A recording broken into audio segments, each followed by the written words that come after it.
That's the sound of Tencent-owned game Honor of Kings. Gaming is now a multi-billion-dollar industry, and it's particularly popular with Chinese children who spend hours on their consoles or computers. But the authorities have been trying to tackle the issue and are now restricting anyone under 18 from playing for more than 3 hours a week. They'll only be allowed to play on Friday, Saturday and Sunday evenings.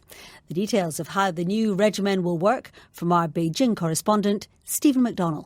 To log on, children and teenagers will have to provide their real names, backed by official ID documents, which gaming companies will be made to verify. There are possible ways around the restrictions. Young people may be able to access games from overseas using the same virtual private networks, which some in China use to read material online, which is banned here. Another option might be to persuade an adult to log in on their behalf.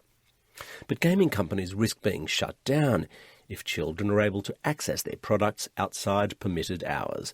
The authorities have already said that inspectors will be checking that they've enforced the new rules. Across China, in internet cafes like these, the crackdown will take place.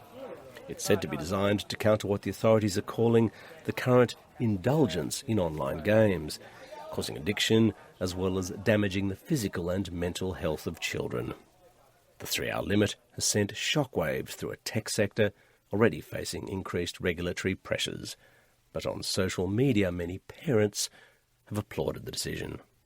Well, the authorities have also banned written exams for 6- and 7-year-olds in a bid to relieve the pressure on young children. And this follows the recent clampdown on online tutoring firms and other government edicts.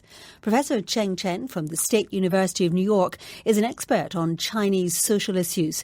She detects a pattern in this recent slew of announcements. It's important not to just look at the policy in isolation. Instead, look at it within the context of other recent policies in the same area. And you can see the broad pattern here. In this case, the crackdown on video game playing, along with the recent crackdown on celebrity culture, the crackdown on the private tutoring sector, these are all about the next generation. There are two broad messages here. The first is that the party is watching and you want to make sure the kids don't become indulged in or even addicted to elements that the regime considers harmful or unproductive. The second message is to the parents and would-be parents. Relax, feel free to have more kids because we're helping to create a healthy environment for kids to grow up in China. Let's look at that second issue in a little bit more detail now then. Why is it so important for China economically for people to have more children?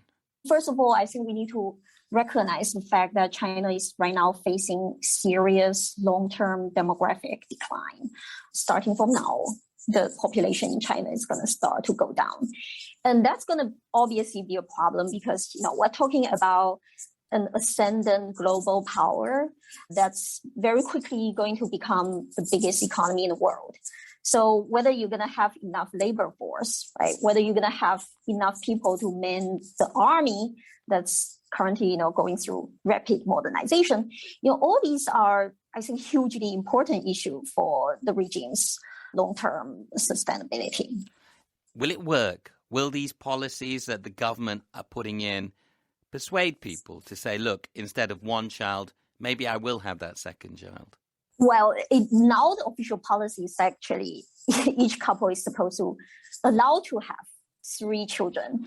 But many people are not very enthusiastic about this simply because of the perceived high costs in raising children.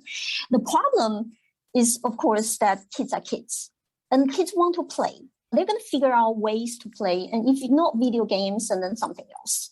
So you can't really expect kids in this day and age to just study and learn about Xi Jinping's thought. It simply won't work.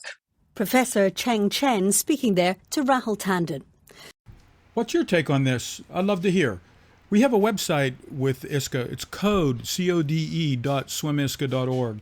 I think it's important to teach our kids to own the technology and do so by coding and programming. Those are skills that go a long way in the future. But it's also really important to have our kids being physically fit and active at the pools. I'd like to hear your opinions.